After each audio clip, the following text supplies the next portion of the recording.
이제 새해 다짐으로 이제 불박 참고 좀 활성화되도록 제가 좀 한번 열심히 올해는 한번 해보도록 하겠습니다. 이번 사건 영상들은 뭐 심각한 사건이나 뭐 큰 사건 사고는 아니에요. 주차장에서 일어나는 사고들인데 대부분 사건 사고가 경미하지만 많이 발생될 수도 있고 또 여기에 대한 다툼이 발생되더라도 경찰에서도 잘 해결 안 해주고 또 경미하다 보니까 소송 가기도 여의치 않는 사건들 한번 과실 비율 한번 다뤄보도록 하겠습니다.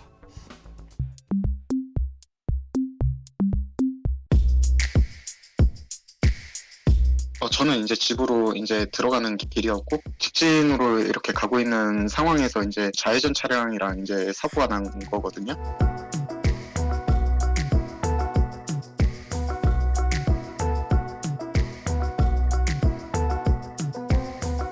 그때 당시 때도 10km가 넘지 않은 걸로 봐가지고는 그렇게 빨리 달린 거라고 생각은 하지는 않거든요. 조금이라도 보였다 그랬으면 어떻게 해서든 제가 뭐 브레이크를 밟거나 아니면은 뭐 회피하지 않았을까, 그 부분에 대해서 좀 많이 억울하긴 하죠. 저희 쪽은 이제 무과실을 주장하는 거고 그쪽에서는 이제 우리가 이제 과실 여부는 이제 인정을 하겠지만 무과실 주장은 이제 인정을 못하겠다 이러는 판국이어가지고요. 아직 과실 여부가 나오지는 않는 것 같습니다. 주차장이라는 공간은 제한 속도가 없지만 10km 미만으로 진행해야 됩니다. 그리고 또 뭐 교통법규 없다 하니까 뭐 마음대로 진행해도 된다, 그렇지 않고요. 제보자 직진, 상대 차량 좌회전이거든요. 그러면 지금 이러한 교차로도 교차로 통행 방법이 적용됩니다. 좌회전 차량보다는 직진 차량이 우선하고 우측 통행해야 됩니다. 이 두 가지 규정을 상대방이 어겼어요. 그래서 가피해자 따질 때 당연히 제보자가 피해 차량이 되는 건 맞아요. 이번 사고 장소가 일종의 교차로예요. 도로교통법에 따른다면 좌우가 보이지 않는 교차로는 일시정지 의무 있습니다. 뭐 이 일시정지 의무가 주차장에도 그대로 적용된다 라고 하긴 힘들겠지만 과실비율, 이러한 과실비율 판단할 때는 유효한 기준이 되거든요. 일단 안 보인다면 멈춰야 되고 잘 안 보이면 서행 운전해야 됩니다. 근데 제보자님 그대로 진행한 부분, 이 부분 일부 과실 피하기 어려워 보입니다. 제보자님 과실은 좌우가 보이지 않는다면 일시 정지하거나 아니면 각별히 주의해야 되는데 다 하지 못한 부분 일부 과실로 평가됩니다. 이번 사건 제가 봤을 때 제보자님 과실 20% 정도, 상대방 과실 80% 정도로 보입니다. 이러한 주차장 사고 빈번히 많이 발생되는데 이번 사고를 본다면 우측 통행 준수해야 되고 좌우가 보이지 않는 교차로라면 일시 정지해야 되고 또 속도, 제한 속도 없지만 10km 이하로 서행 운전까지 해야 됩니다. 또 직진 차량하고 좌회전 차량 같은 경우는 직진 차량이 우선한다. 이런 부분 각별히 주의한다면 사고 방지하는 데 큰 도움이 될 거예요. 과실 비율 판단할 때는 그 제한 속도를 어겼느냐 안 어겼느냐에 따라서 가피해자 한 걸음 날 수도 있습니다. 그리고 또 제한 속도 표지판이 없더라도 이와 같은 주차장은 10km 이하로 서행 운전하시길 바랍니다. 주차장 내에서뿐만 아니라 주차장 통로에서도 사고 많이 일어납니다. 올라가는 차, 내려가는 차. 이번 사고 영상도 그런 것인데 영상 한번 볼까요? 집사람하고 같이 외출 나가는 길이었거든요.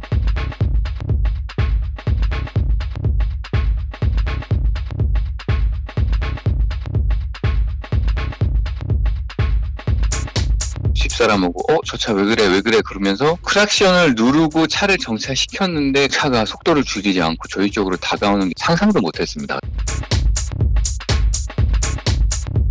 죄송합니다 막 계속 그랬거든요. 저희한테 와서. 나중에 이제 보험사에서 연락이 왔는데 가해자인 거는 인정을 하겠는데 상대방한테도 일부 과실이 있으니까 자기는 100% 인정을 못하겠다라고 주장을 하고 있더라고요. 상대방이 중앙선을 3분의 2 이상 넘어와서 저희를 충돌을 한 사고인데 저희 입장에서 너무 억울하죠. 주차장은 뭐 중앙선이 그어져 있어도 도로교통법상 중앙선이 아니기 때문에 형사처벌까지 받지는 않습니다. 뭐 그렇다 하더라도 과실비율 판단할 때는 똑같은 기준으로 볼 수 있거든요. 이 건에 대해서는 멈춘 제보자 차량 경적까지 울렸는데도 충돌했다. 당연히 상대 차량 과실 100%입니다. 그런데 지금 상대 측에서는 제보자에게도 과실 묻는다라고 하는데 나만 조심한다고 될 문제가 아니지 않느냐. 그렇기 때문에 너도 일부 과실이 있다. 이렇게 주장하는 경우 많습니다. 그걸 생떼 쓴다 그러거든요. 본인이 자차 보험 들어있으면 자차 보험 처리하시고 자차 보험사로 하여금 상대방에게 소송하도록 요청하면 됩니다. 그 소송에 본인이 보조 참가할 수도 있거든요. 본인 주장, 객관적인 증거 자료 제출할 수도 있습니다. 그렇게 한다면 이번 사건 같은 경우 본인의 무과실까지 주장한다. 보조 참가해서. 그러면 무과실 인정받는데 큰 문제 없을 것으로 보입니다.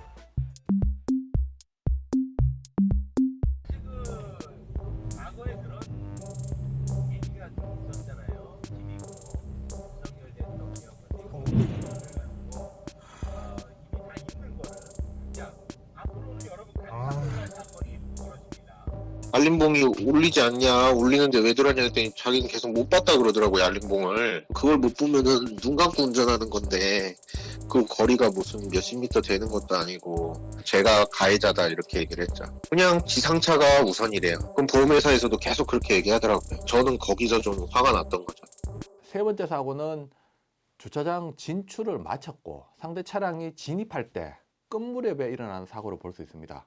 이번 사고 같은 경우에는 제보자 차량 당연히 피해 차량이고 제보자 차량에게 과실이 있냐 없냐 이 문제입니다. 상대방은 자신이 지상차이기 때문에 올라오는 제보자 차량이 과실이 더 많다, 과실이 있다라고 이야기한답니다. 근데 지금 사고 장소를 보면 제보자 차량이 여기까지 올라왔어요. 요거 하면 통과하거든요. 그런데 이제 올라왔다가 다시 내려간다? 에이, 말이 안 되죠. 그런 경우에 도로교통법이 적용되는 것도 아니고 또 사고 장소를 보면 차량 2대가 지나갈 수 있을 정도로 중앙선이 그어져 있습니다. 그렇기 때문에 지상차가 우선한다 라고 볼 수 없고, 또 주차장 같은 경우에는 출차경고등 울립니다. 그러면 출차경고등이 통행 우선권을 정하는 절대적인 기준이 된다고 볼 수 있거든요. 상대 차량이 출차경고등에 좀 주의했다 그러면 이런 사고 안 일어났을 거예요. 다만 제보자 차량 같은 경우에 나갈 때 보면 벽이 있어 가지고 좌우가 잘 보이잖아요. 좌우가 잘 보이지 않는다면 일시정지할 필요가 있습니다. 결국 출차경고등 무시하고 그대로 내려가려 한 상대 차량 과실 80%, 일시정지 그리고 주의를 다하지 못한 제보자 과실 20% 정도로 보입니다. 주차장에서 사고 방지하기 위해서 정 변호사 떠들라 그러면 1시간 이상 떠들 수도 있는데, 그래 떠들어 봐야 들으시지도 않을 것 같고 또 잔소리 한다고 오히려 욕만 할 것 같은데요. 딱 한 가지만 이야기 드릴게요. 속도 줄이세요. 속도를 시속 10km보다도 더 줄이세요. 또 보이지 않는다면 일시정지 하시고요. 잘 안 보이면 속도 더 줄이세요. 네, 우리 애청자분들 지금 정 변호사 잘 안 보이다가 또 보이네, 싫어할 수도 있겠는데 자꾸 보면 그래도 볼만합니다. 보시고 재밌는 이야기도 한 번씩 하고 도움되는 이야기도 많이 하도록 하겠습니다. 고맙습니다.